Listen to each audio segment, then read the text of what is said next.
Yes, magandang hapon po sa ating lahat. No? Ipapakita ko ngayon kung paano tayo mag-activate. For example, naka-sign up na po kayo ng referral link sa mga friends po ninyo. At ngayon, may dashboard na po kayo.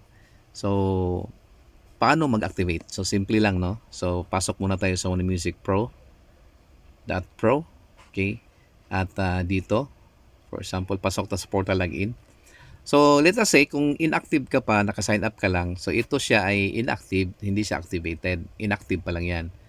So, ngayon, dahil nagbayad na po kayo, so, dito papasok yung $50 po ninyo sa Activation Wallet. Okay, so, ayan na, sa Activation Wallet po, yung $50. Okay, kung kunwari, andyan na po yung $50, ayan, ang gawin nyo lang, dito napakasimple. Sa command line lang kayo, mag-type lang po kayo dito ng capital na word na activate. Ganon po.